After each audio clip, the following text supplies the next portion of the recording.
Do, do, do, do, do. This thing's on. I can hear myself. Good morning to anybody who is watching. Good morning, Rocky Road Lady. Inner Peace. Burr. Janice, that's cold. I don't know who Inner Peace talking to. Getting coffee. Okay. Elizabeth Bollinger. Good morning. Merry Christmas Eve. Well, Merry Christmas Eve to you as well, Elizabeth.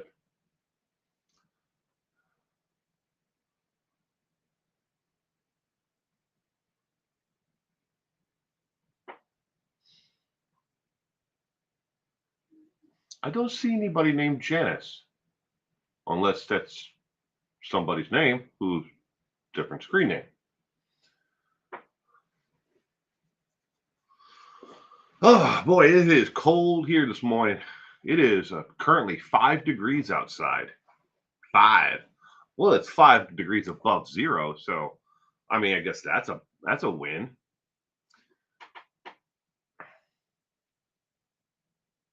Janice was here. Okay. Well, I'm still here. I'm still here. Allah Akbar. Will and chat. Good morning, Mike Stevens.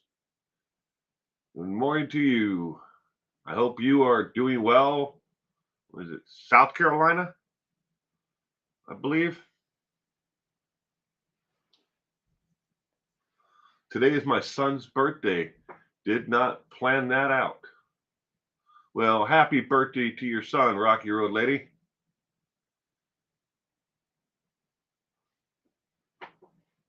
Happy birthday to anybody who is having a birthday today. Hallelujah. Hallelujah. Hallelujah. I like the name. Will and friends, Inner Peace. Holly.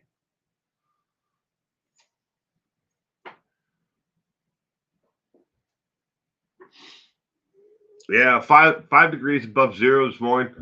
We didn't get a whole lot of snow last night. They were calling for. We got probably, I'd say, about an inch, but they're calling for more snow today. More possible changing to freezing rain later in the afternoon. But I don't see the temperature getting up there, above 30, because the National Weather Service says that the temperature is not going to get above 16 degrees today. Yay!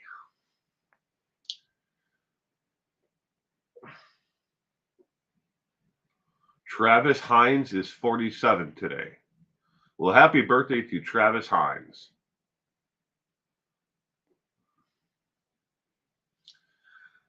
Oh, does everybody have any big plans for tomorrow and today?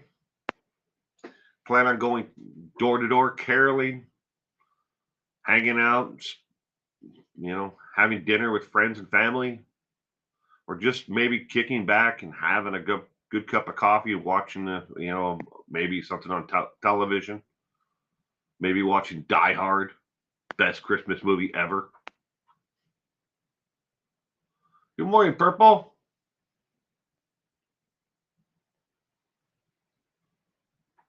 Is a cop watcher YouTube guy, Mike?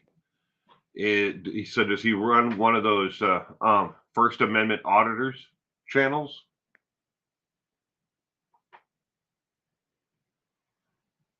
Tomorrow is your daughter's birthday. Well, happy birthday to your daughter, Purple.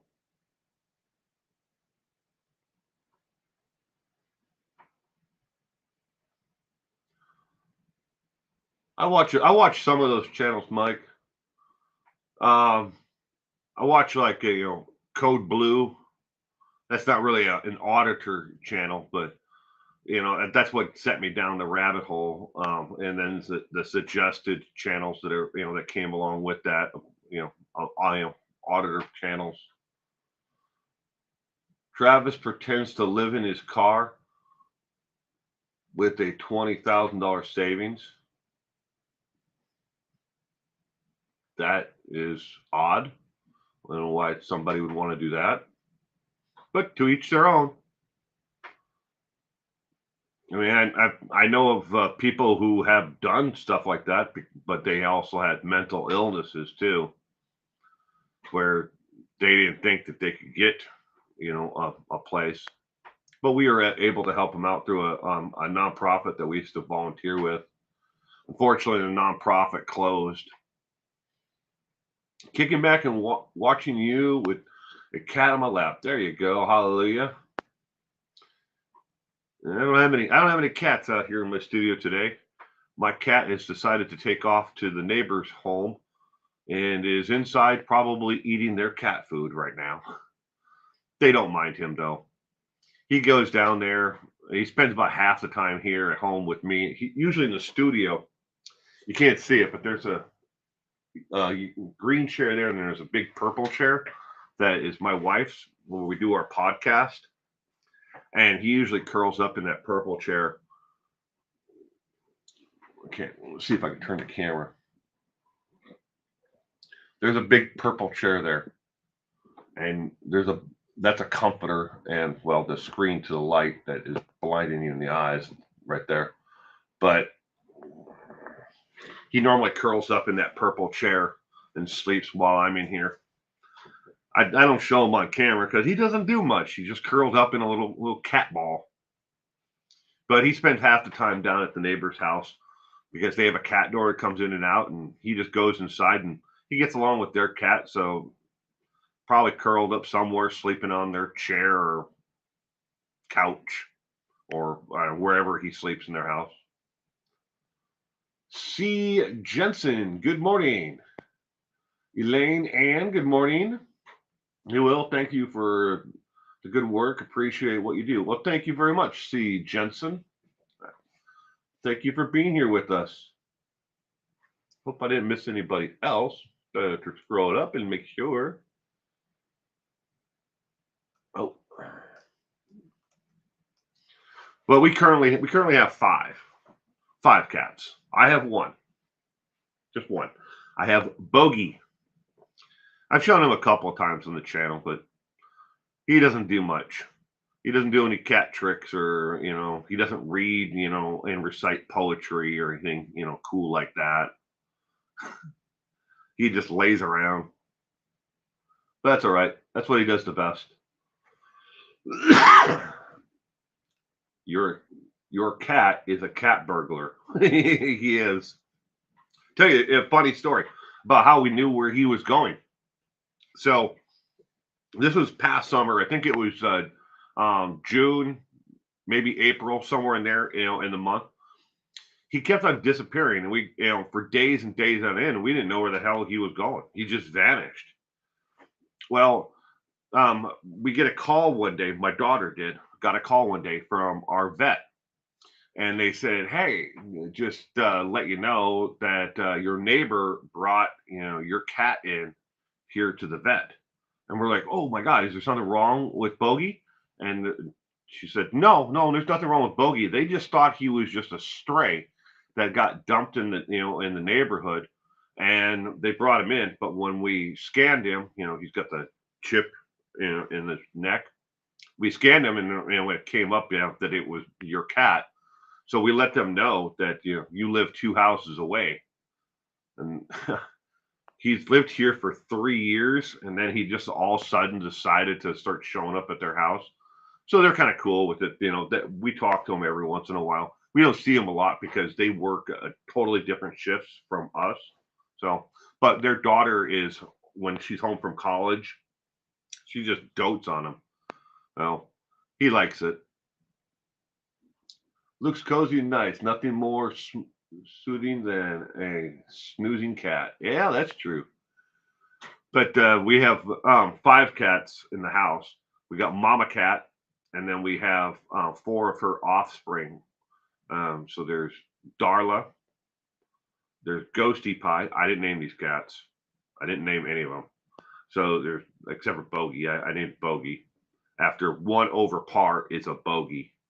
So there's Darla, Mama Cat. Then there's Ghosty Pie. Then there's Cream. Then there's Jelly. Bean. We affectionately call her Jelly Belly. And then there's Mocha. Yay! I want a cat, but my spoiled lab says no way. So yesterday, speaking of that rocky road, my wife's nephew was here, and he has a giant German Shepherd. I mean, he has got to be the biggest German Shepherd I have ever seen. I don't know what this dog was on, like, steroids or something, but this dog was huge. And I've had German Shepherds pretty much my entire life. And this German Shepherd would have dwarfed these ones. And they were all like, "Hey, your dog, cool." And the dog's like, "Yeah, you want to be my friend, right?" But they ended up all just curling up in front of the fireplace and just relaxing and sleeping. Dog didn't care anything about the cats. So it's possible. I mean, I've had 4 dogs and we had cats at the same time. It's possible for them to get along.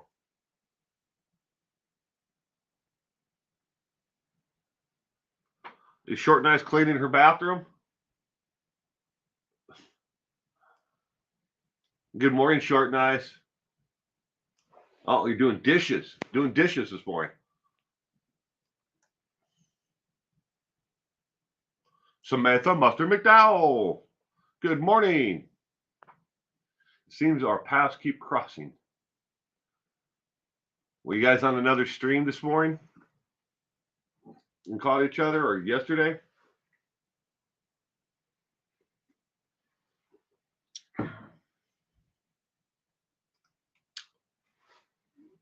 I've been stalking you. That's real stuff that happens online, though. I got myself a stalker.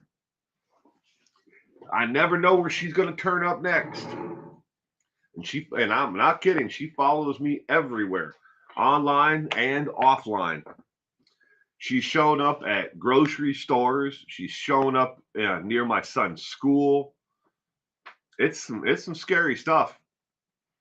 And every time I'm like, hey, just you kind of getting going beyond the I just want to sit and and talk with you or meet you, to the point of, this is a little bit creepy. You need to back off.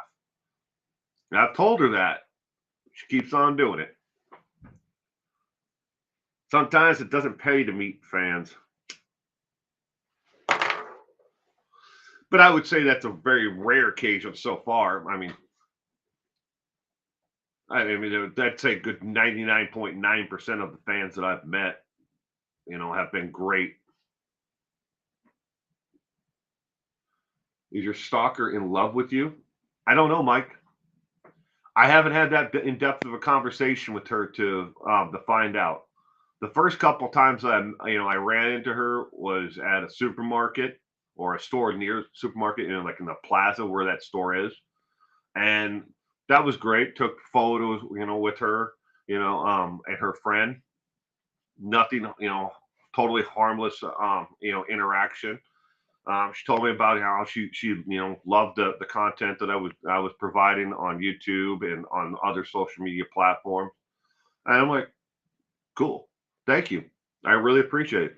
And then she started showing up at other places where I would go. The golf course. She would show up at the pro shop that's not in. It's about 18 miles from the other place.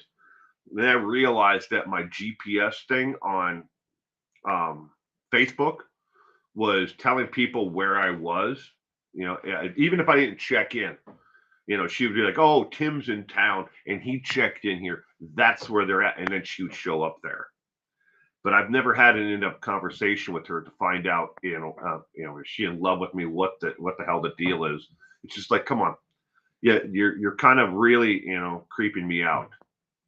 But are you sure your stalker doesn't accidentally go to the same places?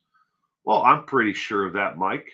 Yeah, yeah, I'm pretty damn sure of that. That she doesn't go to the same places. She's not a golfer. She doesn't have anybody, that I know of. that is a golfer that's near her. She also doesn't show up at a heavy diesel mechanic shop where my buddy works and owns the business, and is not really on the beaten path, but she's shown up there when I was there.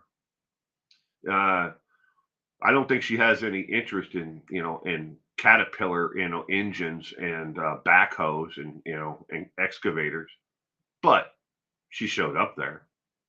And he doesn't have like, an office where you can walk in and sit down and have a cup of coffee, waiting room. It's a heavy diesel mechanic shop for construction equipment mainly. Yeah, I can play off some of it, but not all of it. But enough about her. The people like that though. Maybe she's just lonely and she, this is a connection for her. I don't know. To each their own. Good morning, Aunt B.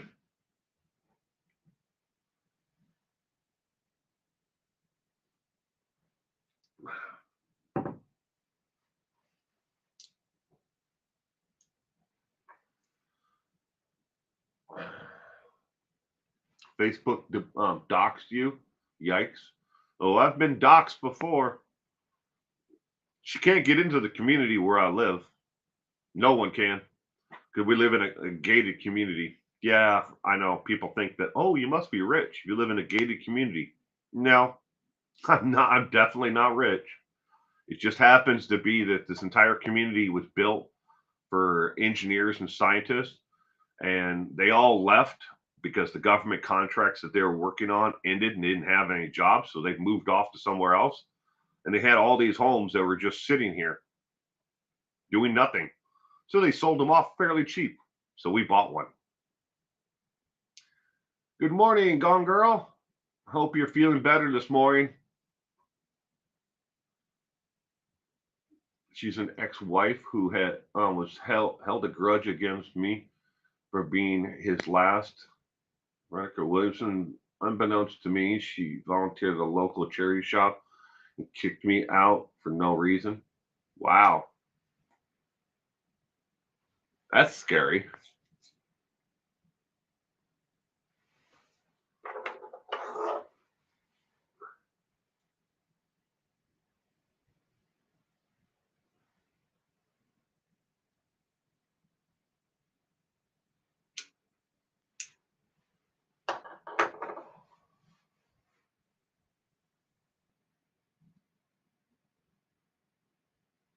Was a federal agent? Oh, she's. I'm sorry about that, Mary. Amy. Sorry, Amy. A.M. I should put my glasses on. Well, thank you for the super chat, Gone Girl. Per character dancing under a rain of confetti and taking his hat off to say, "You're amazing." Thank you. Appreciate the super chat. People can suck. True, but people can also, on the opposite side, be wonderful. I've met an awful lot of wonderful people through, this adventure of mine of YouTube. And I consider all this an adventure. Yeah, true, it's my job, but I'm on an adventure for the truth and for justice for those who don't have a voice. You may not see all the video and content of me, that I put out, but trust me, there's a large portion of that where I advocate for the victims. Yes, Will. He has a web tech lead investigator, as what he told me. I'm really sorry about that.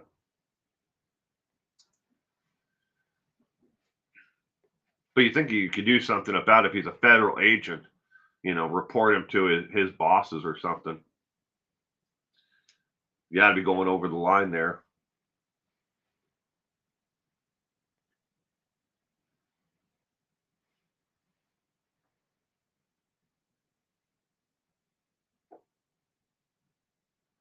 So many people song comes to mind, like People are strange. That's what always comes to mind when I hear a song or somebody says people. The Doors. People look strange when you're a stranger. People look good when you're alone.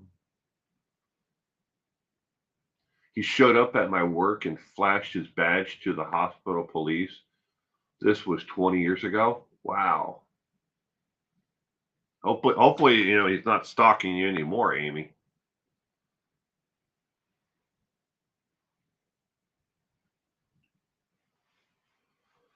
I couldn't tell you how many, different federal agencies or, in law enforcement we have here in the community I live in. I know we have a very large FBI office, Homeland Security, Department of, well, we don't have Interpol here, but we have Department of Energy, and they have their own police department, arm of law enforcement. We've got they're called the Hanford Patrol. They're another federal agency that works underneath the Department of Energy. IRS. And then we're also the seat for the second largest county in the state. So we have federal agents for that. Then there's your state police and your sheriffs, your local jurisdictional police officers. This was in New York. That's frightening. After that stopped because he got into big trouble. Well, I hope they dealt with him, justly. Made sure he never does it to somebody else again. Thank you, Samantha.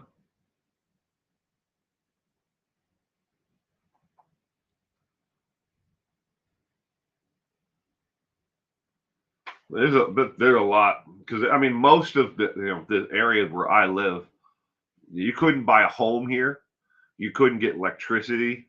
You couldn't get natural gas. Nothing without the approval of the federal government.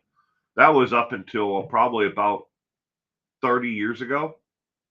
I mean, everything here was controlled by the federal government. You couldn't get cable, nothing without the approval. And you had to go through, you had to get, your work, and you had to go through somebody at your work in order to get a home, to get some, utilities, everything. And the utilities are still owned and controlled by the city, everything. And they report directly to the government, but at least they try to deregulate it in some capacities.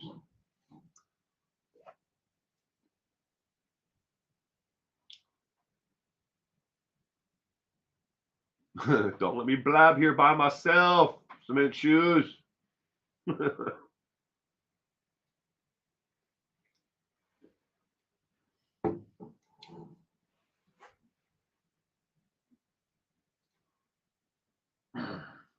Do you think the pandemic pushed some folks off their rocker, or are we just more aware because of social media?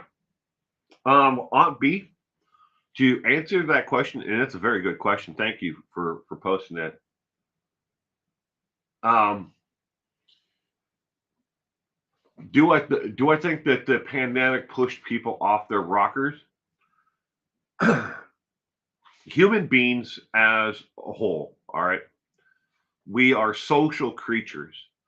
To start with, you have to start with that basis. We're social creatures, and when it comes to those who were on the edge already, or maybe they were having mental health issues, or they weren't stabilized already. When they had the pandemic and we had the closures, a lot of their support networks were not there anymore. And and that goes for people who were maybe they were going through treatment. Treatment centers closed completely. Those who were in your NAs, your AAs, your Overeaters Anonymous, whatever it may have been, a lot of those groups disbanded or closed down completely and switched to online, where it wasn't as easy for people to check in or to keep their, on the road to recovery.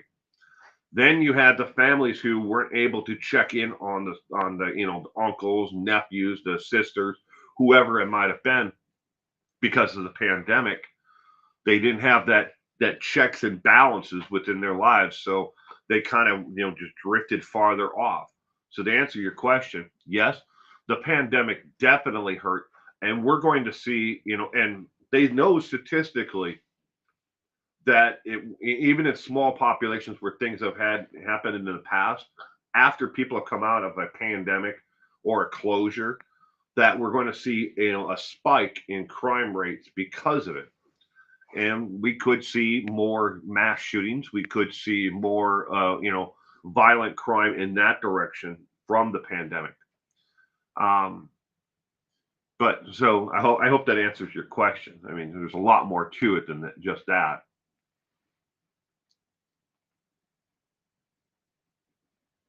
I missed the trivia with some good reasons. I had a grandson, and we decorated gingerbread men, painted and played. Oh, that's a damn good reason to miss it. I hope you guys had fun. Holly, hallelujah. Why is it that way here? Um, where I live, Holly, is this entire town was there's several towns, but there were three major towns, and then there's outskirts towns around it. We're part of the Manhattan Project, and there at one point there were seven atomic reactors or reactors that made the actual isotopes, and the stuff for the atomic bombs. So this entire place was built by the government for the government, and there are a lot of restrictions were placed. You know, it didn't even show up on world maps. That this place was here. And then when they did start putting it on the maps, they didn't list the actual towns. And then they wouldn't show, you buy like a state map, at a gas station, it wouldn't even show you how to get here. The roads just never led here because that was during the Cold War. They were afraid that, the Russians were going to, or whoever was going to be able to come here and to attack it. And for the longest time, we were on, the top of the list, not, I think top 10 of places that, in case of, a nuclear strike, obviously take out defense, places first, NORAD and stuff like that. And then the second tier, those top 10, we are in that, for places to hit to cause, natural disasters. So, well, it's all been a long while since Misha, Rosa, Ingram, since I've been here. My husband Fred was in a motorized skateboard accident. Oh, I'm sorry about that. Oh, I hope your husband's doing better now. Those I've seen the like Casey Neistat. He's always riding around in New York City on one of those motorized skateboards, the electric skateboards with a little controller. I can't remember the name of them though. But he's I think he's got like four or five of those things. He's always riding around in New York City. For the longest time, they moved to California, but now they've moved back to New York City.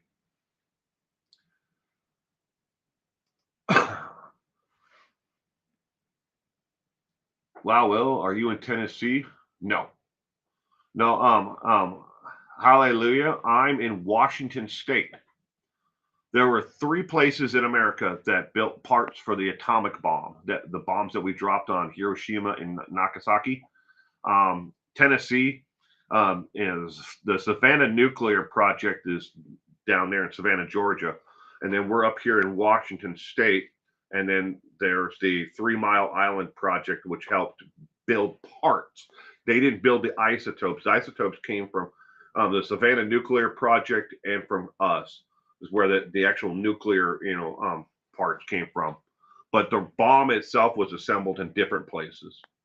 But we're all part of the 3 Mile Island, nuclear project. And it was, for the longest time, it was just something you didn't talk about. You were in this town, you couldn't you couldn't go downtown and take a photograph of your friends or your family in a city park. You couldn't take pictures of a business. If you owned a business, you weren't allowed to, this is way before the internet, obviously, but you weren't allowed to take photos of, your town or the streets. And when we first moved here, they didn't even have city road maps. So my mom, when we first moved here, gave me a piece of paper, and my two younger sisters, or my sister below me is 2 years younger, and then the youngest one of the family is she'd be 4 years younger. And she gave me a piece of paper and a pen and said, walk this street, this main street, and write down every cross street you come to. And then when that street ends, turn around and come back. And then the next day we'd walk another street. And that's the only way you found out how to get around in this place, because half the streets, if they did, they would name the main street, but the side streets, they didn't even have signs on them. If they did have signs on them, they were very, small, and you kind of had to find them. So you'd be on a main street and you'd be like, just turn at this corner. What street is this? You'd have to go another block into that street before they'd have a street sign. So it was all part of the Cold War. They were, hyper vigilant about everything. They didn't come to think about it. Come here, because these guys lighten my mood. Don't be such a stranger. You'll get great support here. Well, thank you, Samantha. Northwest coastal line. Yeah, we're about I'd say 200, 280, 200, somewhere in there, miles from the coast, the Pacific coast. We are in an area. If none of this was here, nobody would want to come here. That is the absolute truth. There is nothing here. It's flat ground. It's a semi-desert. We get some cactus that grow here, but otherwise it's just sagebrush that grows here, like the old west. Sagebrush tumbling along.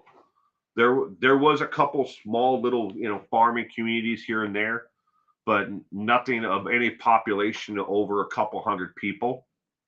And then the government and the Army Corps engineers came in, and they snagged up this vast land. We're talking hundreds and hundreds of thousands of acres of land. And they said, we're going to build this right here, and no one's going to know about it. And they went around the United States of America, and they hired people to move here to a place they weren't allowed to know where they were moving to. It was all done in secret. But that was the legacy before. Now we're going to spend the next, what they figured, 150 years cleaning up the mess that they made in the span of like 20 years. It's going to take 150 years to clean that up. Talk about job security, huh? Your entire lifetime, your children's entire lifetime, just to clean it up, and their children's entire lifetime, most likely, before it even gets anywhere near being cleaned up. Southeast corner of the courthouse.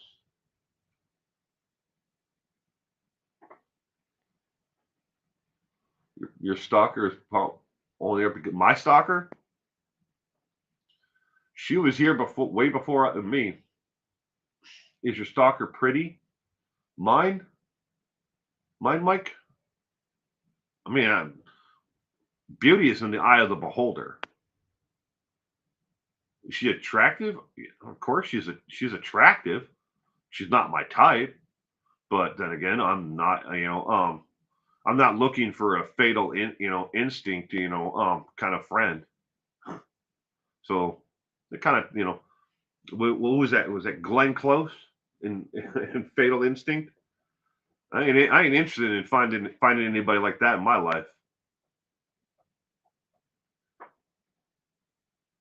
But she was here long before I started this. I mean,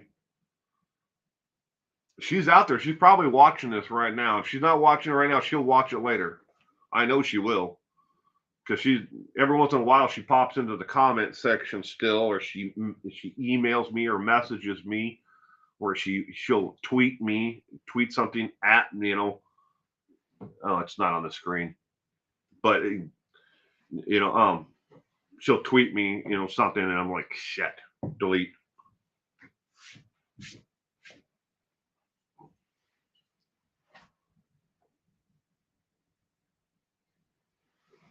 They make messes and don't worry about how to clean it up. Purple, when it comes to this area, there was an overall image, not image, but goal. They knew that if they dropped the bombs, if they built the bombs and they dropped the bombs, that it was going to devastate Japan and it was going to end the war. So with that in mind, that's the goal. How do you build something that you don't have the infrastructure around to make at all? Well, they knew how to make it. They knew how to make it in smaller scale, but how do you build it up to a larger scale? And not just make two. You have to remember, we dropped two atomic bombs, on Japan, but we didn't just build two. We built multiples of it. And in case they didn't quite get the idea behind, we could wipe your ass off the earth for good. So they said, they didn't just build two, they built, and then the Cold War started. And as the Cold War ramped up and we needed more nuclear weapons to, protect the United States against, those unforeseen, Soviets, and whatever they may do, they just kept on building more and more and more and more. And the stuff had to come from somewhere. So in hindsight, yeah, they didn't exactly think about how to clean it up. Nobody really knew how to. I mean, it's not like when it comes to like nuclear waste, the idea originally was, okay, we'll package all this up in little packages, put it inside of a barrel, and then we'll take that barrel and put it inside of a containment vessel, and then we'll ship it to Yucca Mountain. And it was going to go into Yucca Mountain, and they were going to store it there for a couple 100,000 years, and till its half life and everything else expired. But then the people in Arizona said, not so fast. We don't want this shit in our backyard. Well, you put it someplace else. And then they're looking at all these nuclear plants around the United States. They're like, what the hell do we do with all this spent fuel? Where do we put it all? What do we do with it? And then that's what the legacy is now, is trying to clean all that up and do something with it. Can't get into too much what they're doing about it, but let's just say that they're containing it now inside of glass cubes. I shared a link on Facebook public setting. I wonder if my stalker is watching. I have her blocked, but there's always a means. Oh, that's true. That definitely happens. Not to freak you out, Will. Two stalkers? Well, if I have two stalkers or 20 stalkers, you can't really change that. That's part of, that's what a lot of people don't realize when you're on social media, and I'm out here like this, in the public eye. It comes with the territory. Um, I would never suggest anybody do anything like what I do if you don't have thick skin and if you don't have ways to protect yourself and your family. Because I have had people come after me and come at me, for nothing. Simply just telling the truth that went against the narrative and the lies of another person. They came at me, with everything that they had to try to drive me away, to get me off of, the internet and off of, social media. Didn't work. All it did was made me double down, but they tried. So stalkers, yeah, like they can be a handful. They definitely can be. Good morning, Gemma. How are we doing this morning, Gemma? I hope you are doing well.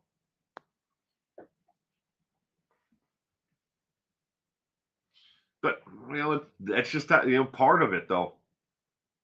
You take the good with the good with the bad. It's one of the reasons why we moved to where we are now. Because people can't just wander in and walk up to the front of my house anymore. I highly suggested, before that people just don't do that. I'm a staunch supporter of the Second Amendment, and I know how to use what I have. But people did it anyways, and they in some instances, I think they wanted to see exactly what I would do when they doxed me and they posted my old home address. I feel sorry for the people who bought that place after me. It's on the market right now again. $239,000. Kind of a dump. They put the people who have it now. So we sold it to a couple, and then another like a flipper bought it, and all they did was put lipstick on it. They painted the outside of the house, but it's basically the same house. I was like, Will, it's warming on my side of the mountain. Is it? Oh, purple. It's cold as hell here. It is 6 degrees now. Six. Yay. Well, I'm glad it's warming up over there. Um, what does it say for weather for today?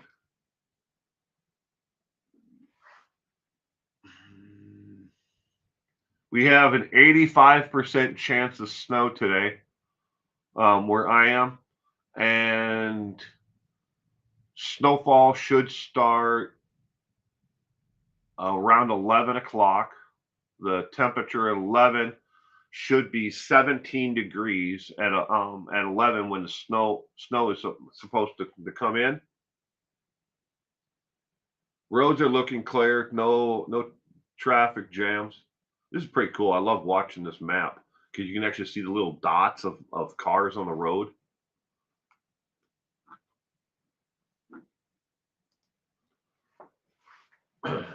We're up to 0. Hey. I laughed at Florida complaining about their cold snap. JCT, bye. I didn't see you before, JCT. I hope you have a great day and a happy holiday. That would have definitely said hello, JCT, if I did would have seen you, but I didn't. 21 in North Texas. Hallelujah. I got to get down to Texas this year in 2023. I got some really good friends that live down in Galveston, and I've got other friends who live in the Austin area. I got to get down there and see them because neither one of them travel very far anymore. They're all retired, so when they do travel, they always end up going to places I never want to go, like Vegas. I'm not a big gambler, and Vegas doesn't exactly have a lot to offer me. Although I've met my friends there at the Vegas International Speedway. That was fun. I just come back from visiting my granddad in a care home. It was awful. I'm really sorry about that, Gemma. Fairly girl. Good morning. Also, good morning. Have much respect for your work. Well, thank you, fairly girl. Fairy girl. I can read. I can. I learned that a long time ago. I learned how to read. But for some reason, I see it and it doesn't come out right.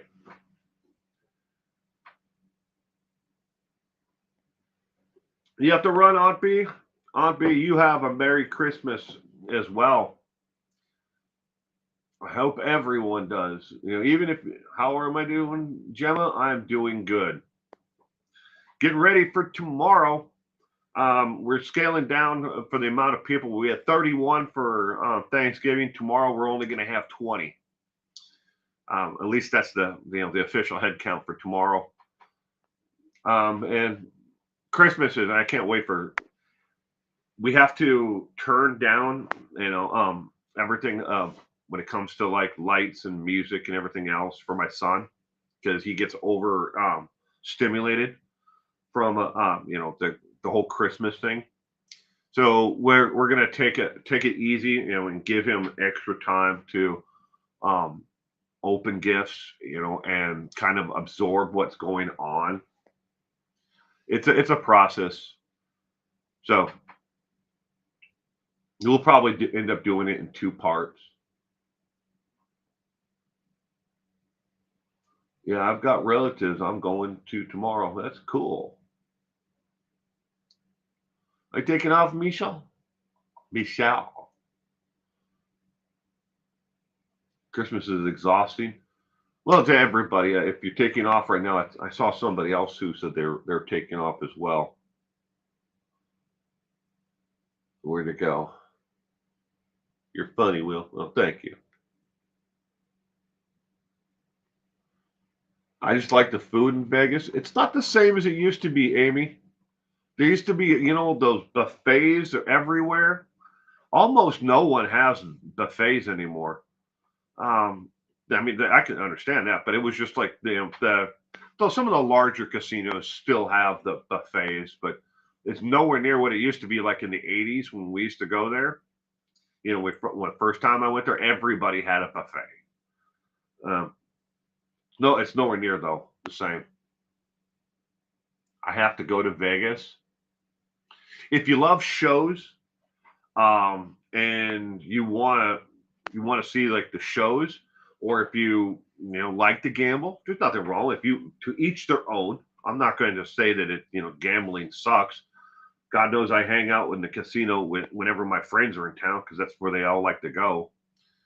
But to each their own.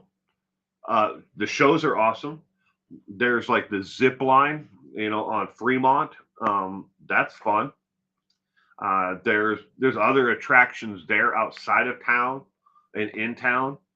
Um, there's things to do there. It's just not my kind of place. I feel more at home in the forest all by myself than I do in a place with a couple 100,000 people, gambling and. What's fun is, my friend Jim, he goes there and he just finds a place where he can watch people because he said you'll see everything happen, especially on Fremont. Want to see the shows and some of the old school stuff. Now there's that really good crime museum, mob museum there. That's a really good one to see. That there's other museums like the Clark County Historical Society has a really good museum. Will, you are a lovely parent. So hubby and me and the cats are doing Christmas by ourselves. That's the way to do it. If just relax. So many people get so worked up over, especially Christmas, that they say they try to give more than they can afford.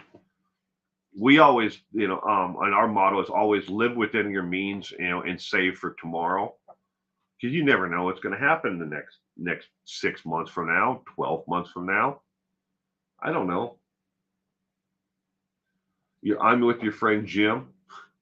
He absolutely loves that though. He likes to find someplace like a McDonald's or something with a second story window where he can sit inside and he's not being bothered by people and just watch people walk by. He goes, yeah, you can see anything and everything, on the Vegas Strip, happen in a good 6 hour period or 5 hours. Mobster stuff. I went to Alcatraz when you're in San Francisco. That'd be cool. I've never made it to Alcatraz, onto the actual island. I never took one of the tours over there.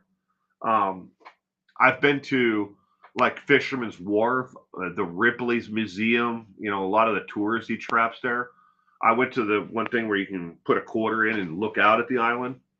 That's as close as I've ever come to Alcatraz. So I was back in late 80s when I was there. Chinatown's fun to walk around in. Cuba Town, really good areas to eat in. You find some great food. Highly recommend the Mob Museum, the Wee Mummy.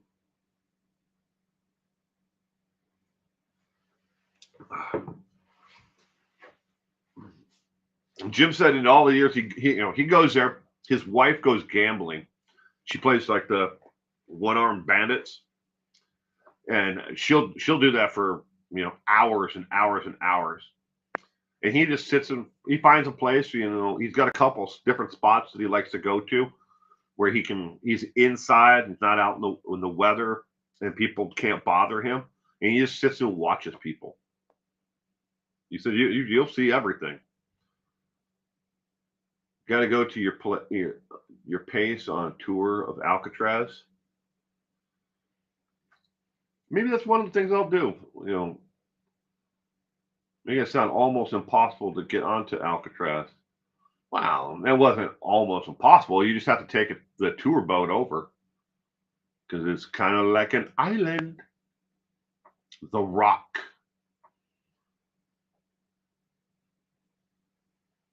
Right now, the Vegas Speedway has an awesome Christmas lights tour. Vegas Strong. That'd be cool. My friend Melissa, we've gone down and to the Speedway. I used to be really involved in, we have a local track here, but they closed for like 10 years. The one owner tried to sell it, and they're a whole big mess, but it pretty much closed down. It was mothballed, but we're fighting to keep it alive now. But auto racing was something that I mean, heck, from the youngest age that I can remember moving here, it was something that we always did. Family, friends who had race cars and different events and stuff like that. We met some that progressed through the auto racing to like Greg Biffle and stuff like that, who eventually went on to NASCAR, circuit, and Bodines, Jeff Bodine and stuff like that. But it's always been part of my life going down there. Drag racing. I had an uncle that used to drag race motorcycles. I've watched that boy break every bone in his body at least twice. He doesn't do it anymore. He gave it up. I think it was like 98, 99. Then he was a team manager, owner for a while, and then he eventually sold it all off.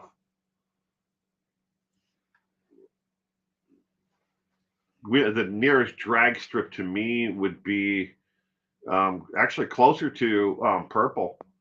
I think the Yakima Speedway and Renegade's drag strip would be closer to Purple than me. Well, I don't want to say where Purple is. If she wants to stay where she is, that's up to her. Man, you are really tied. You really like Tide. Mitch Hedberg. Oh, Mitch Hedberg, the comedian. I had to think there for a second who he was. There are so many people here at my special who do not know my name. Why are you here at my special? He was funny. Fortunately, a tragic, turn of events there. I think what do they call it? Heroin kills. Mitch Hedberg. That was unfortunately gone before his time.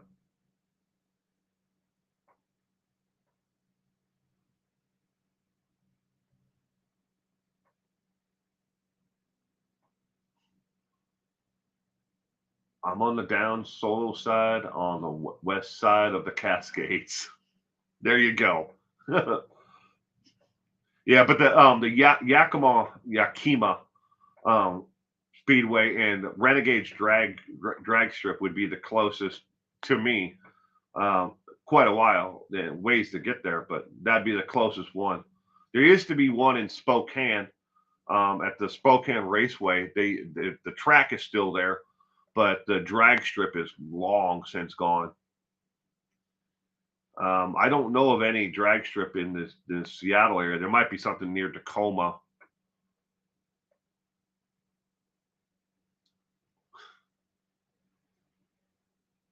twice on the floor since you started. Sorry.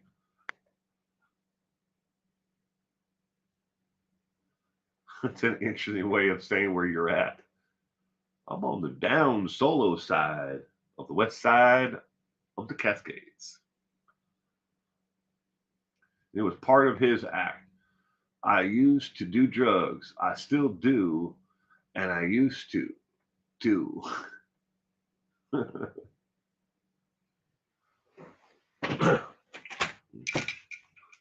Mitch Hedberg always wore gold colored glasses.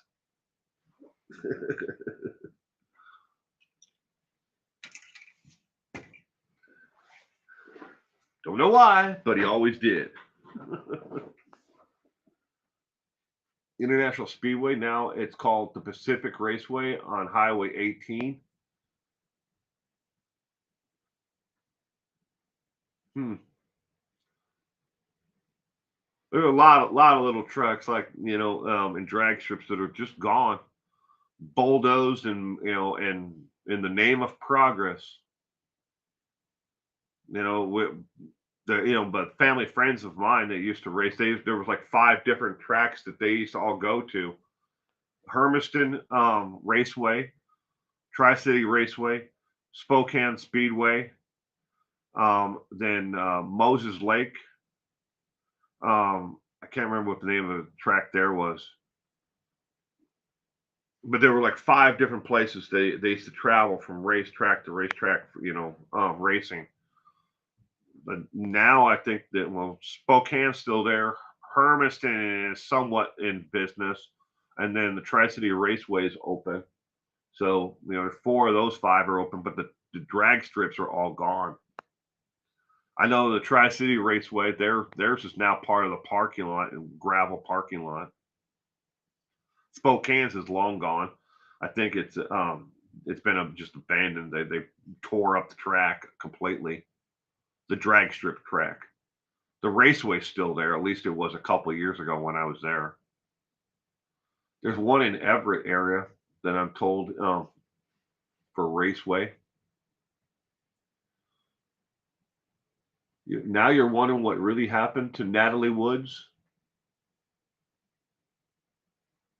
Hmm.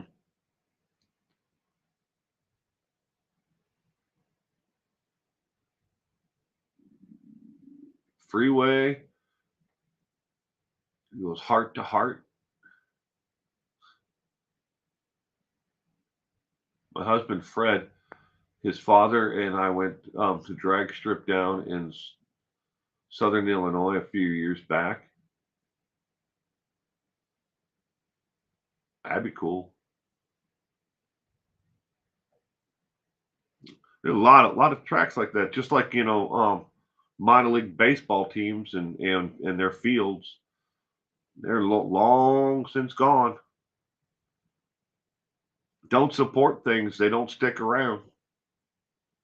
People are, I'll catch it next week. Oh, I'll go support it next time. There may not be a next time when it comes to small independent venues like that, especially if corporate sponsorship can't make money. They don't feel like they're getting a return on it. They pull their advertising dollars, and things just fade away. Robert Wagner murdered her.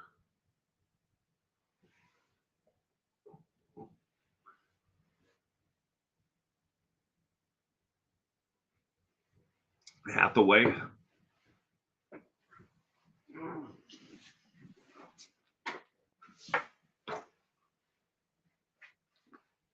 Did they ever find her? Maybe they did. Maybe I'm thinking of another case. Excuse me.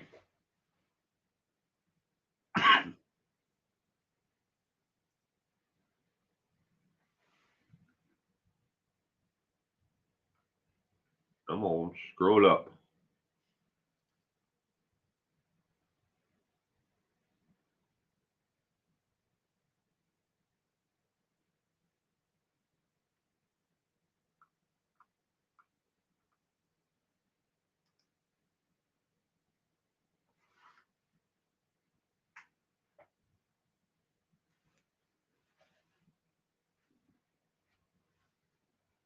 Eh,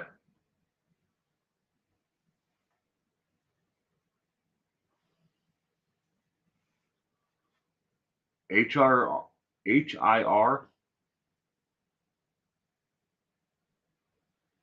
your neck of the woods.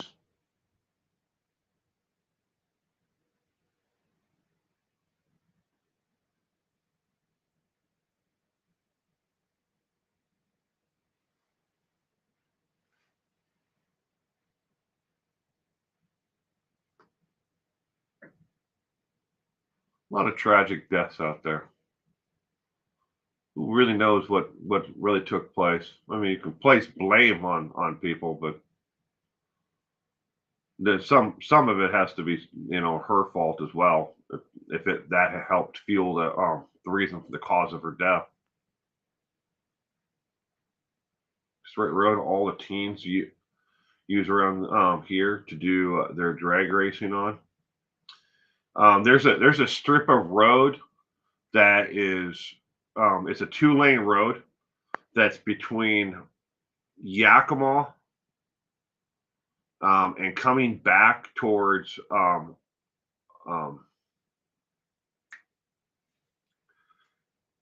damn it, I'm drawing a blank on it now. Uh,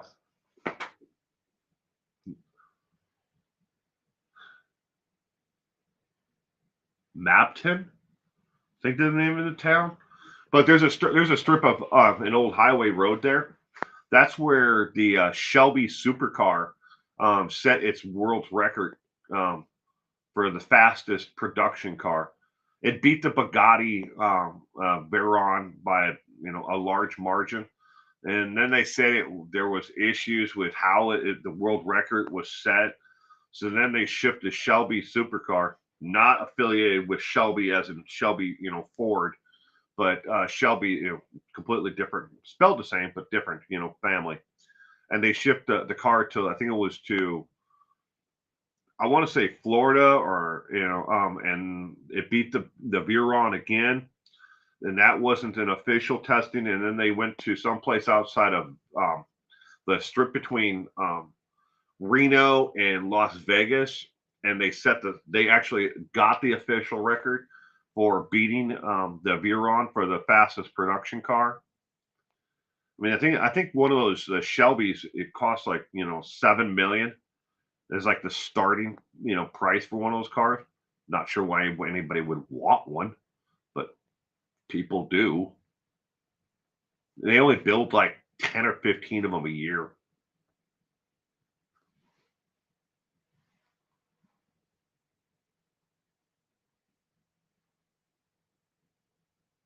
Little thing like a clementine in your stocking.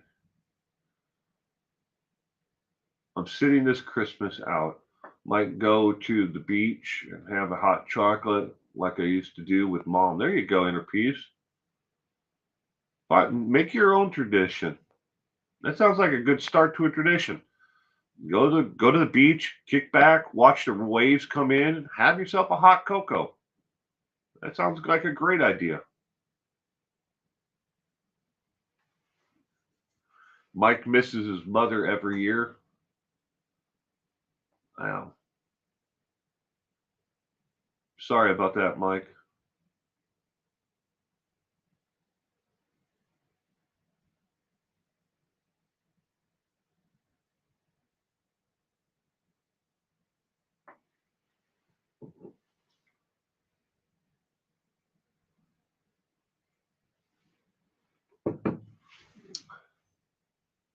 My mother is inside the house and she doesn't know she's there.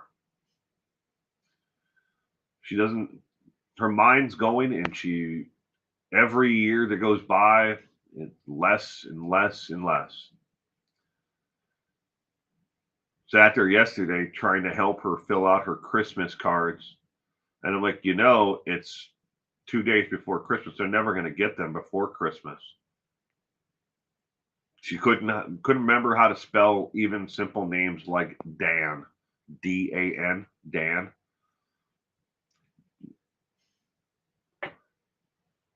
It's It's sad. I don't get along with her, but it's sad to watch someone's mind slip like that. Both passed in 2008. I'm sorry about that, Purple.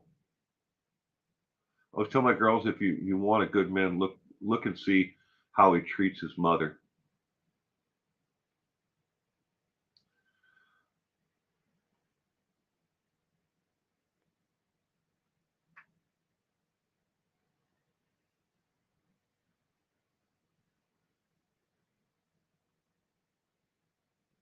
I don't know if that's a maybe there's some truth to that. If you're looking for a good man, look and see how he treats his mother. There might be some truth to that.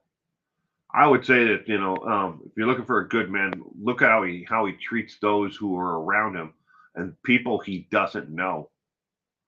That would be more of a sign of what of a good man. How does that man treat people he doesn't know at all? Just the average person that they may have an interaction with on a day to day basis. Short, nice, depends on the mother. I mean, I certainly don't get along with mine, and I mean, I haven't. I mean, but there's a large history there, of reason why I don't. It doesn't make me, a poor individual or a poor man, or an awful man because I don't get along with her. I've done everything I can, on my side, but it was never a two-way street. It's true, fairly girl. Not all are worthy of respect. I mean, but to each their own. I mean, I miss my father. Yeah, I mean, he was a great man, and he always instilled, that he instilled the ethics and work ethics, morals, and standards in me. And and to a large part, I'm the product of that, of him always treating me the right way. And it's gotten me through a lot of tough situations in my life. Unfortunately, and I can't say the same thing for my mother, but you know, you learn from that, and you can either let things that that happen to you hold you back, or you can grow from them. But I thank God for all the women I got to her. She gave love, and I'm thankful. That's what's important, Mike. Is you're thankful for the the interactions that you did have.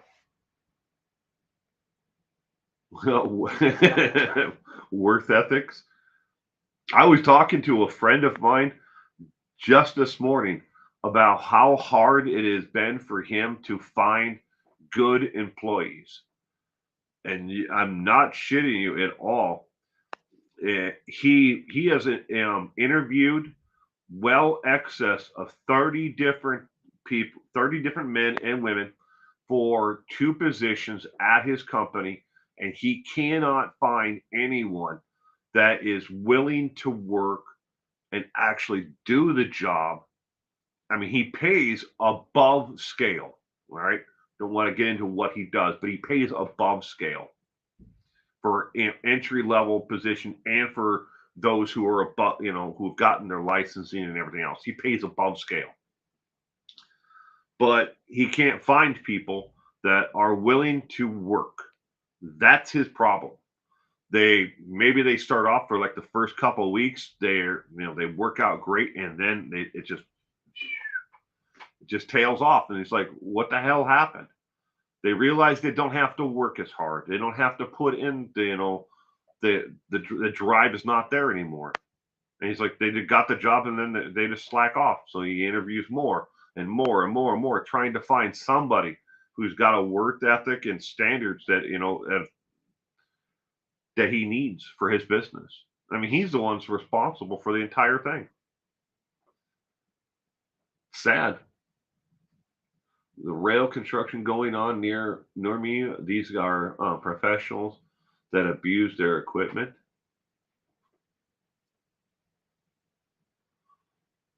If the I have to clarify what I just said. It's not necessarily that nobody wants to work.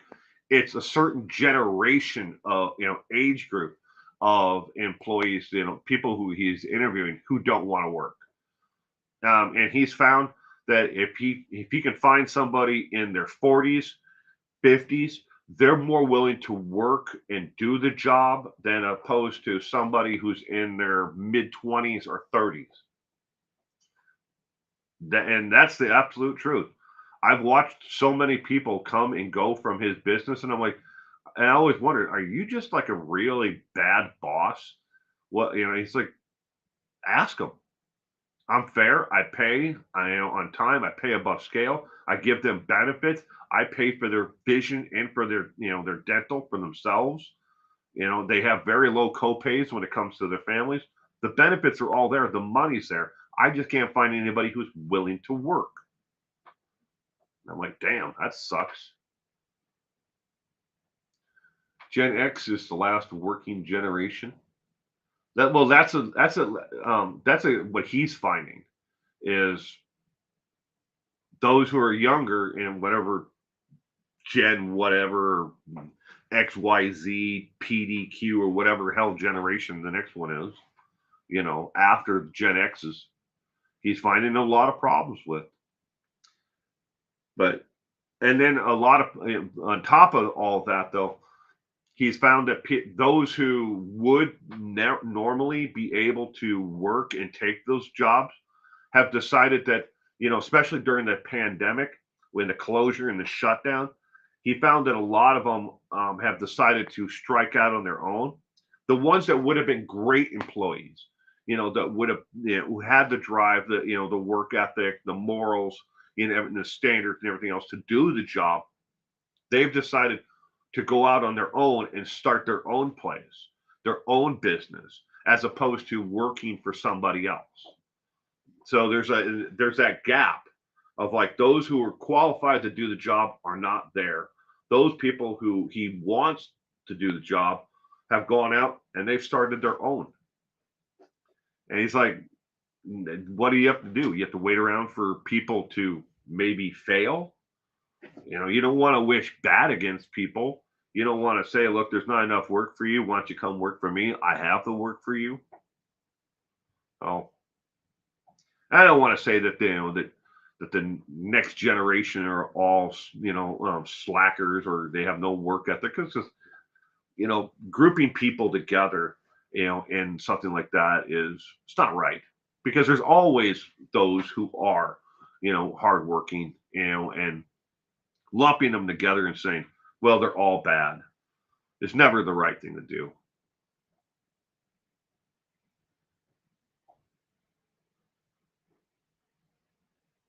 So I'm really a Gen X. You're a month premature. My son is a preemie. He was. I have to ask my wife. I think almost 2 months. He was almost 2 months premature. I'd have to ask her because he was in the hospital for about almost 2 months in the NICU unit, and talk about a I couldn't do that job working in NICU. I couldn't do that. I mean, talk about heartbreaking work, and long, stressful hours of work. That whatever they pay those NICU nurses, it's not enough.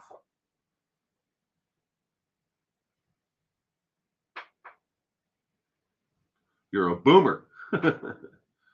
I was in an incubator for months in 1964, 1965. I will. Alpha Fam. Good morning and welcome to this morning's stream. My daughter was 9 weeks premature. I hope she's doing well now, Alpha Fam.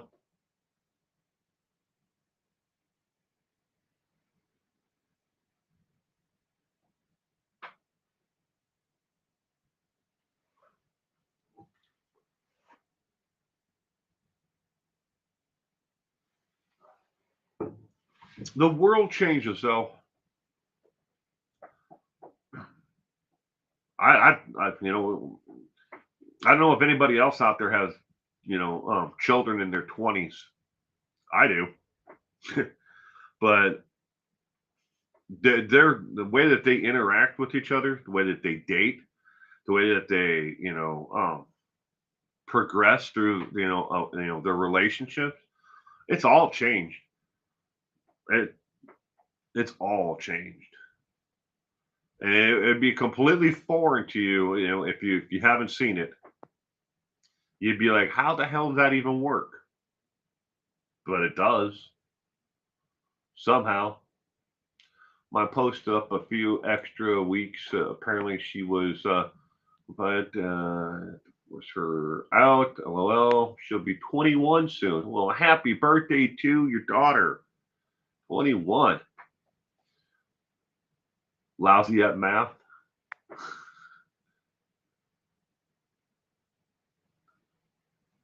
That's what your mom told you. Motions if you're BPD on overdrive today. Apologies all. There's no reason to apologize, Samantha. Short nice. Your child is almost 26. It's about my daughter is right in there. Ooh, you're a Pisces as well. I am a Gemini. I know of at least one more Gemini that's in this stream right now. It's Scary Nona. Good morning. In the 1970s, my father converted a motorhome into a portable NICU to transport preemies to the hospital that had the equipment to care for them. That would be super cool. It was really nice of your father to do something like that.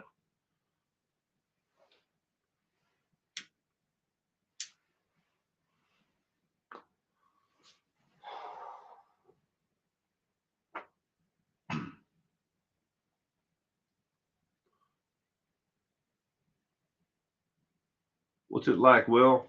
My youngest would have been 48 next month. Would have been. Truly sorry for the loss of your youngest one.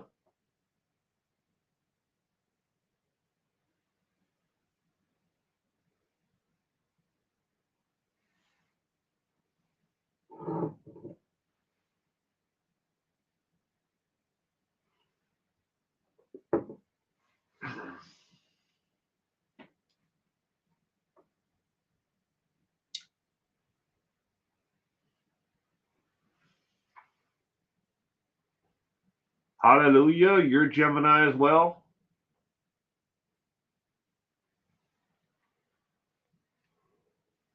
See if I can recall the actual birthday. I believe this person in the stream's birthday is the 17th of June.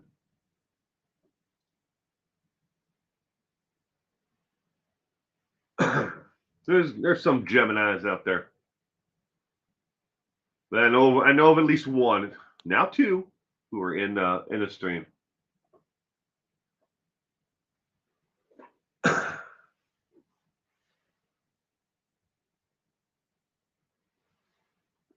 My birthday is the 19th. 19th of June.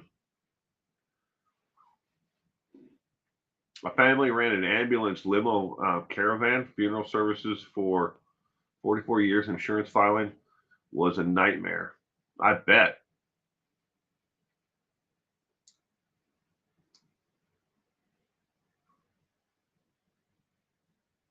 What does dating at 30 look like now? Well, my daughter's in she's in her mid 20s, well, early 20s, whatever I don't know what you call it. So 25 would be mid, so she's not right in there. Um, it's completely different. Their courtship and everything is so foreign to going out on a date, how they progress through their relationship, what they even consider a relationship. Are they even are they even monogamous to each other? All these things are thrown into question now. And I'm like, how do you even know if you're in a real relationship anymore? And I'm not just talking about for my daughter. I'm talking about for her friends, my nieces, my nephews. They're all in their 20s, or early 20s or mid 20s. And it's bizarre as hell how they court each other. Is this your girlfriend? No, this is my friend. We're exclusive friends. What the hell is an exclusive friend? I have no idea. You know, they date online. They date through apps. It's like it's so foreign compared to when I was out there in the dating circle. It's weird. I guess if technology, maybe it's a benefit to them. They, well, so at Thanksgiving, this actually came up as a question with all of them. Are you interested in, into traditional family, sitting, a wife, children, white picket fence, home? Most of them have no desire to ever have that, that traditional looking family. Sure, they would like a spouse, they would like children someday, but they don't want the white picket fence and the 2.3 children, the two cars, the one car garage. They don't want that. That's not ain't even in their dreams, or desires down the road. They want to be in a relationship with somebody who mutually respects them. I'm like, respect. What about love? Well, yeah, love, but they have to respect me as well. They want to be someone to support them and their ambitions and where they want to get to in life. That's important, and if not, and more important than love. And I'm like, that's just strange as hell. I would say love would be number one, respect number two. You know, why do they have to support your ambitions? Because that's important. You can't get anywhere in this world unless they do that. And this came up multiple times, female and male, who were telling me the same thing. I'm like, do your friends feel this way? Yes. Why don't you want a home? Because they're too expensive. We're priced out of the market. Okay. Why don't you look someplace else? Yeah, because then they don't have the connections, the social, aspect of where we want to live. We want to, maybe an apartment in the city. And I'm like, that's weird, but that's the way that they live in their lives. But I can't answer for what it's like in their 30s, though, because none of them are in their 30s yet. The oldest is 26.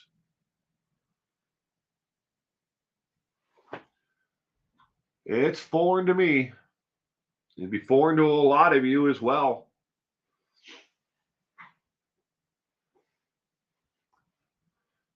I miss somebody. Knitting artisan, good morning.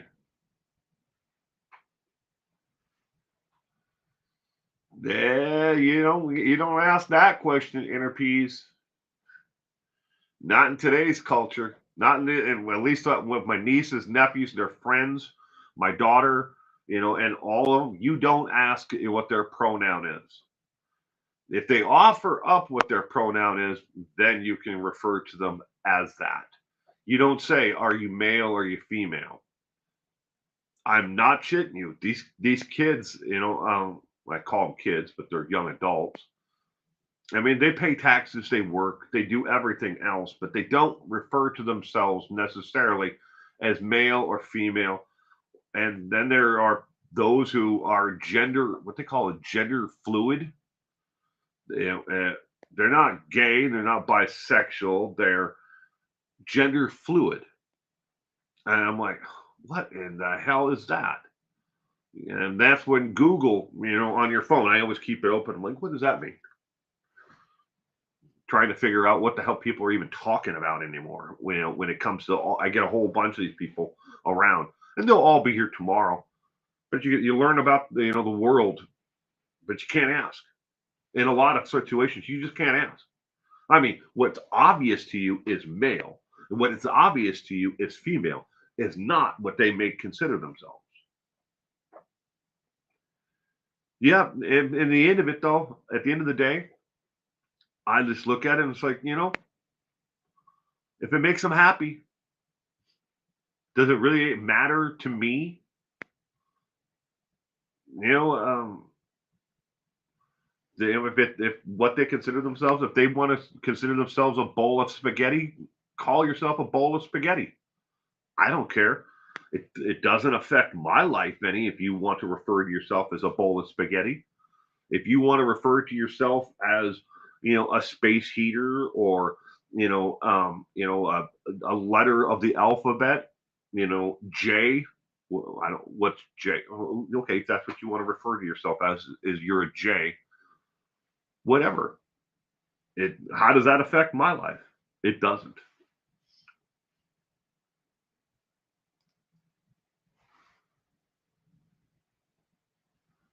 I identify as a billionaire, but the back isn't acknowledging my status. I refer to myself as the poorest YouTuber. That's how I identify as myself.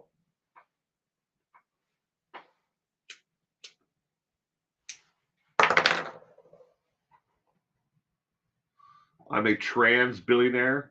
I'm waiting for my bank account to finish transitioning.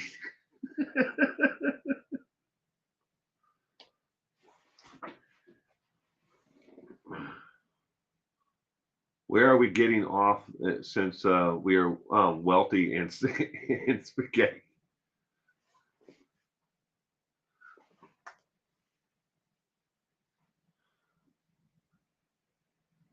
Just changing the English language. I have the right to keep mine. This is true. That that is true.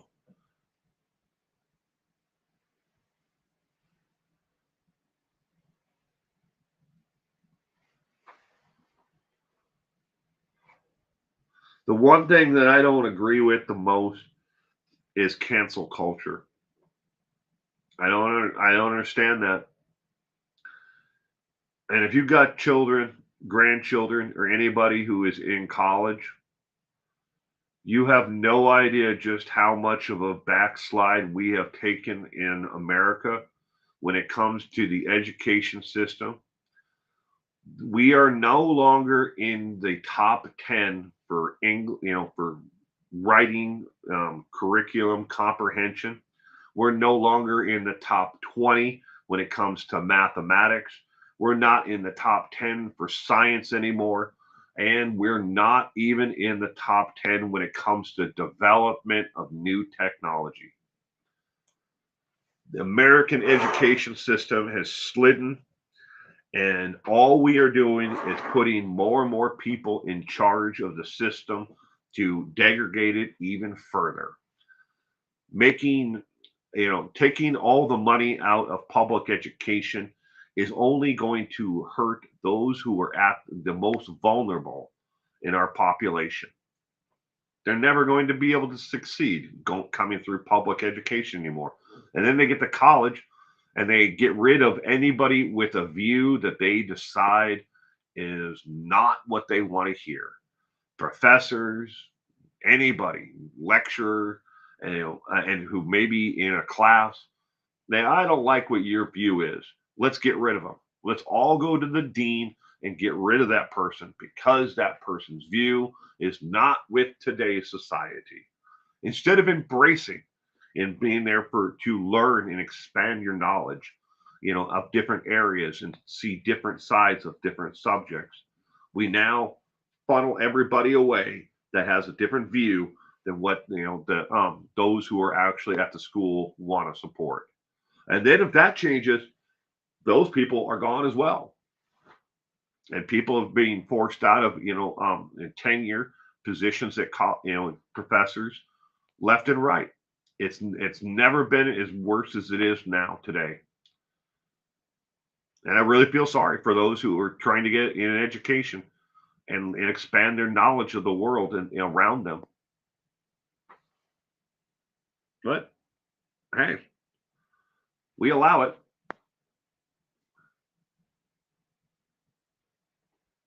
It should be parent led, Amy.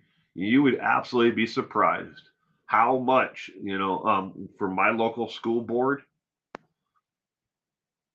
and these people, they absolutely flat out lied to get elected to the school board and to the PTA boards.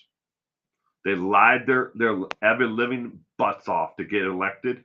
And now that we've had two recall elections on these people to get them out, they're holding on by that tight little rein that they can until the next election. And we're hoping by then people will at least be acknowledging to the fact of, look, these people lied to you to get on the board to educate, to oversee the education of your children. I show up to PTA meetings, and sometimes it's just me, my wife, and a couple other parents. That's it. All the seats are empty. Nobody cares. They never show up. They're too busy doing whatever else in this world. They don't want, well, you know what? I sent my kid there. You better educate them to the maximum. Give them every opportunity. But they don't want to support it. They never show up to, parent teacher conferences. They never show up to anything anymore. You send me a report. I'll check online. I'll watch the video. That's not being involved.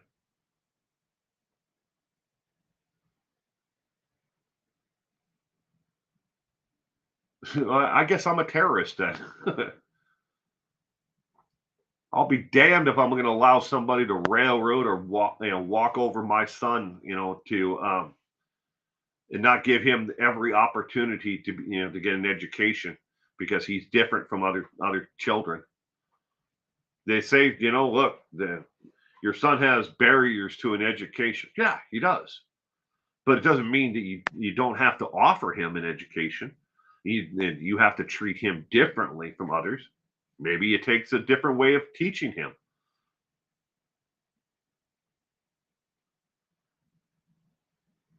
I am seriously confused, Nona. You homeschooled your kids, knitting artisan? The homeschooling system here, knitting artisan, is an absolute effing joke. We have a homeschooling system here that has two schools. Why do you have two schools? Because the taxpayer dollars and the school board decided that they needed those buildings for the at-home education, and they get the same tax dollars for that student who is at home being homeschooled as the student who is actually in the classroom. In a lot of places, it's the same. The tax dollars, federal tax dollar comes in to educate that kid. If that kid is not in the public school, maybe they don't get the exact amount, but they get damn near the same amount. The more you can keep them, and label that child as different, the more money that they can make off of them, the more money that comes in. The whole thing is a freaking game. You have to figure out like a chessboard which pawn piece to move in which direction, because if you move them in the wrong direction, the whole thing is over with. You have to keep on trying to figure out what they're going to be doing next and where they're going to be moving next. The goalpost, using another metaphor, the goalposts are constantly moving, so you never know where to go. Sounds like private schools. I'm completely autonomous over what I taught my children. I taught my daughter critical thinking starting in the fifth grade. My daughter went to public education until the sixth grade, and then she went to a STEM school that was founded by Bill and Melinda Gates, and then there was different science oriented companies that came in and gave a large portion of money to run the STEM school and expand it and build their own building. And she went through STEM school all the way through high school, from middle school, high school, on. So, but the STEM school that she went to was science, mathematics driven in those areas. So she got a good education. She got the best education that was for her, because it kept her her interest in school alive. as opposed to, here's a a book, take a test on it, regurgitate back what we told you. That's not the way my daughter learns. She learns in a different way. And the STEM school was like, okay, here's what we read about. Here's the test. Throw the test away. Now show me, what you know. What did you learn? Put it in a practical manner. What did you learn? And that's the way, it kept my daughter interactive, within the entire experience. But that definitely helped. Do I think that STEM schools and private schools are the answer? No, no, they're not. Yeah, there's a place for it. There's definitely a place for it, but it shouldn't be for every student. Some students, learn more and need that social experience, of a public school. But we can't defund one to fund the other. If we can spend $300 billion on the war machine in this country, we can at least take 10% of that and put it towards public education on top of what they're getting now. 20%, you draw whatever number you want. I mean, we obviously need defense, but do we need $300 billion? Do we need to give 17 billion to another country? Yeah. You have to wonder where people's priorities are sometimes. Hey, there's my beautiful wife, the Teal Ocelot. Gives you a quick chin lift as she eyes you from side eye.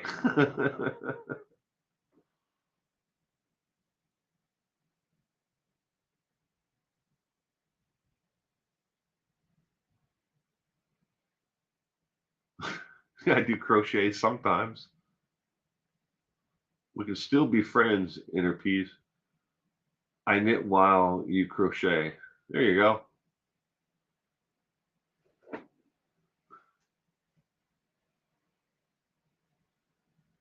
Well, isn't your daughter going to be a psychologist now? Remember from a couple of years back? No, hallelujah. You're thinking of my wife. My wife was working on her master's doctorate degree in psychology. Not my daughter. She doesn't have any real interest in that field. I'm sure she does to an extent, but not as much as my wife. My son and his wife are at a hotel because their apartment building couldn't heat the building enough. Oh, I'm sorry.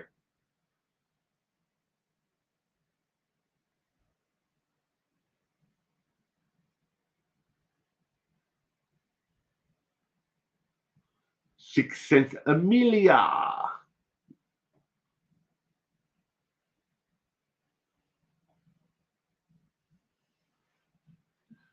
Do you know a lot of men actually knit and crochet?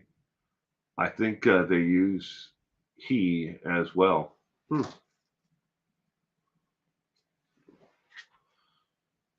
Did Will tell you what? Did I tell you what?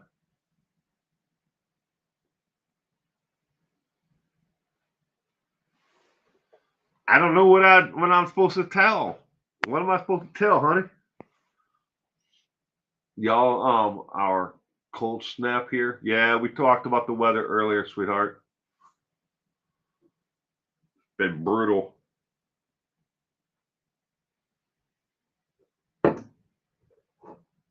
At length.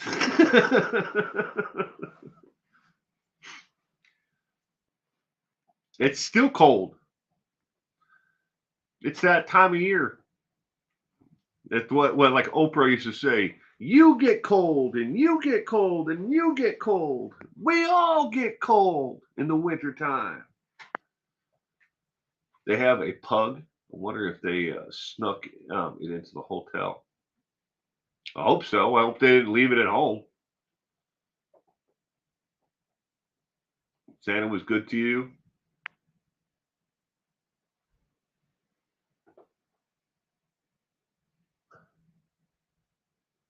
I've never had a pug. Smallest dog I ever had was, I can't remember the name, what kind of dog it is, but it was like it was about the size of a Shih Tzu. It wasn't really my dog; it was our family dog. But be right back, helping your son. Got to go, but it was good seeing everyone. You too, Diana Bowman.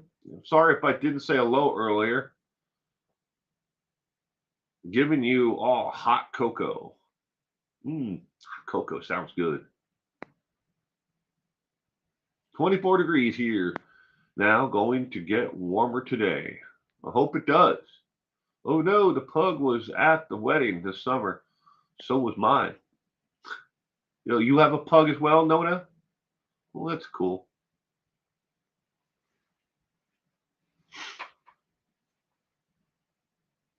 I've always had big dogs though.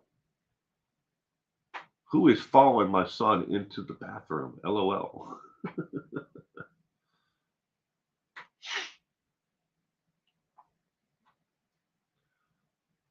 I'm a geology nerd. I wasn't good at and I got a lump of coal in my Christmas stocking. I'm happy about it. There you go.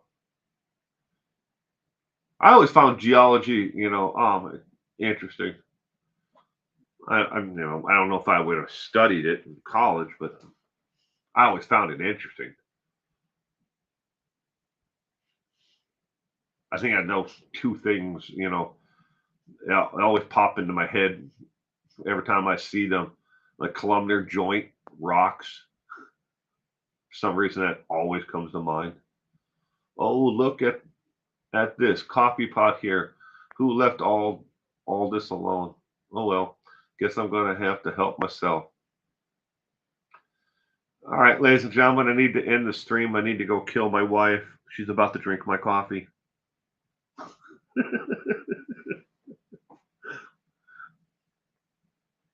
I'm kidding. If anybody's gonna get murdered in this family, it's gonna be me. She's gonna murder me. One of these days, she's just gonna have enough of me and say, "That's it. I had to do it." And it wasn't premeditated, and they're gonna let her off on it. Too late. Just when it was getting fun. It's more of a guinea pig with long legs. My daughter gave him to me. I prefer real dogs, knee high or more.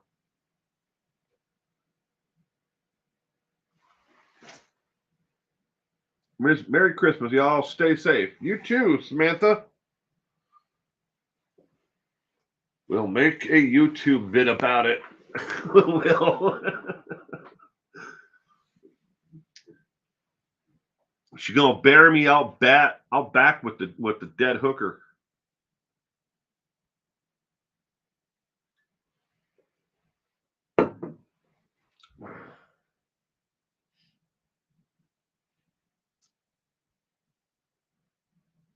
Merry Christmas to you too, Cement Shoes. Stay safe out there. Never know who is going to be standing next to you or knocking on your door. Yeah, that's true. You never know. That clunk you hear in the middle of the night, you better hope is Santa coming down your fireplace.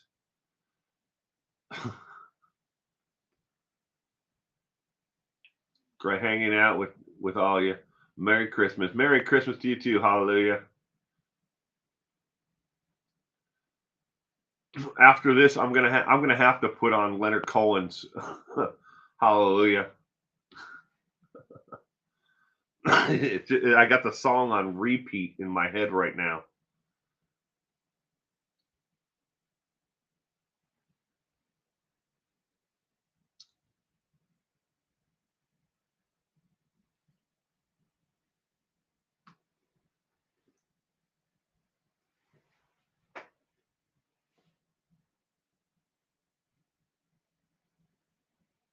Leonard Cohen, yeah. one of the very first videos I ever did, long since been deleted. But I meep meep. Good evening. But very first one of the very first videos I ever did was it was to Leonard Cohen's one of his songs. It was a video about a friend of mine, kind of poking fun at him. But that was the very first video I ever did. And then then the second one I did was to "Shout at the Devil" by Motley Crue. Again, for the same friend.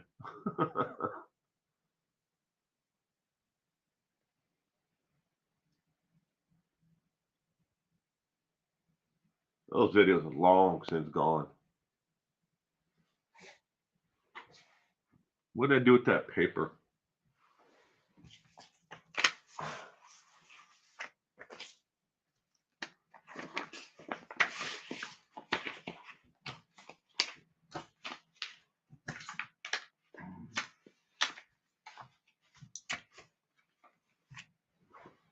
Oh, there it is. 1 second.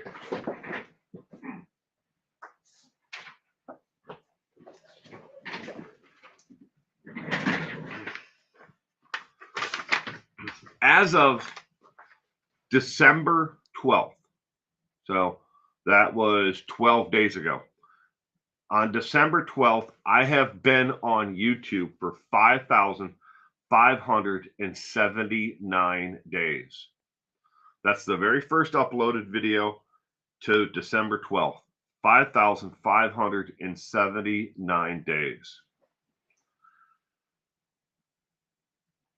Lifetime on YouTube from that very first upload to December 12th, I had 1,800,000 total thumbs up. 1,800,000.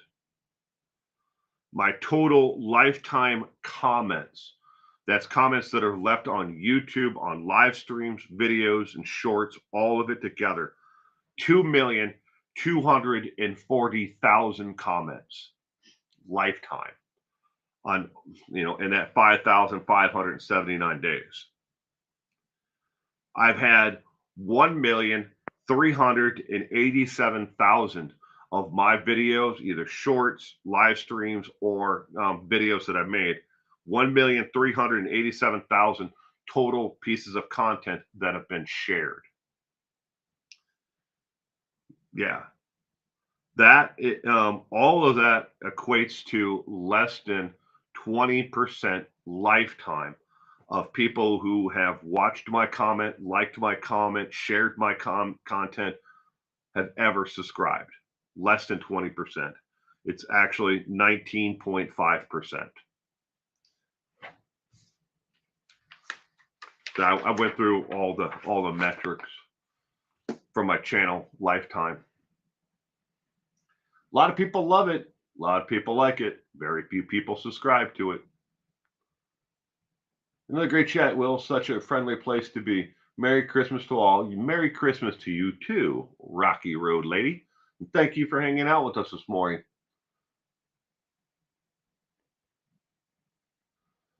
The average age in Vietnam, 18. Average age of a Vietnam veteran was 18, I believe. Thumbs up. Thank you, Interpeas. Appreciate it.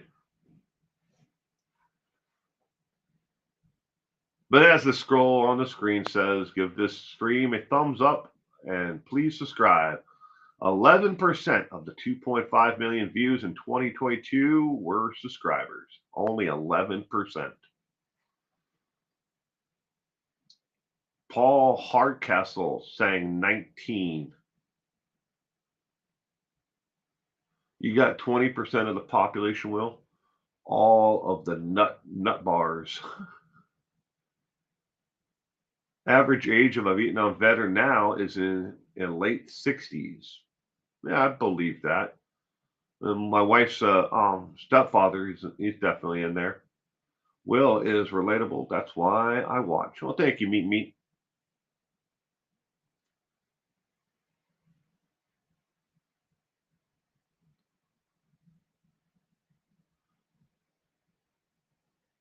kind nut bars. There's a lot more. I'm going to put all these different statistics into a video, like a year in review.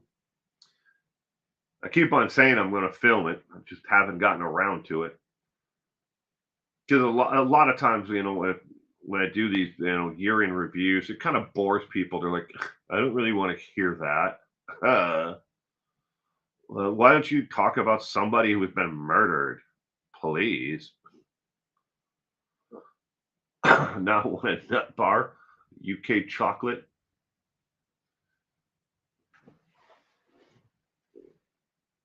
Me and my wife we have to go shopping. Maybe I can convince her to go to the European store with me if she's still listening, or maybe not. Maybe I'll just go myself, and I'll get all the good stuff, and she can have all the icky stuff here at home. You know why she's on my stream? She should be wrapping gifts. You'll remind me of naming, but sent best in show. I asked the local bar if they serve nuts, and he said they serve anyone.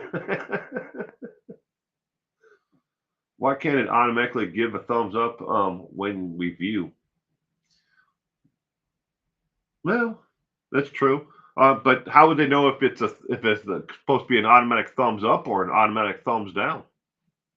Maybe those who only watch like a minute, it'd be a thumbs down because they only had a minute. All the thumbs up does is just helps, in the algorithm to suggest the content to people who haven't seen it before, or maybe they've occasionally watched a video, but they're not a subscriber and they're not somebody who stops in all the time. I'm Jewish, so we're having Chinese food and watching TV tomorrow in my house. There you go. Love that movie. I'm not much of a commentator. Suzanne Weaver, good morning or evening, wherever you may be. But I did want to say I really enjoy your channel. Happy holidays to you and yours. You as well, Suzanne. Thank you very much. You don't have to be a huge commenter. I appreciate everybody being here. All the same. It helps the algorithm. It does. It helps the algorithm understand, what people are enjoying, what they're not. And it helps suggest not only this stream, but it helps, suggest other content that I make that, maybe other people will see. Excuse me. Thank you for bringing company, conversation, and laughter for one now in community. Well, thank you, Amelia. It is us a cringe fest, huh? No, no. Well, ladies and gentlemen, I'm going to wrap up this morning's stream. I want to thank everybody again for being here with me this morning, hanging out, chatting about nothing and but yet everything at the same time. I hope that you all have a safe and happy holiday if you celebrate it. If you don't, I hope you still have a relaxing rest of your weekend. And I will see you all soon. Well, I finally managed to tame my apocalypse hair for Christmas. Got to go play Santa for 6 hours in 6 hours. Well, you have fun playing Santa, Samantha.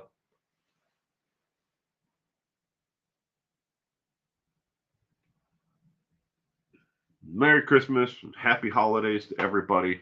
If you celebrate it, bye everyone.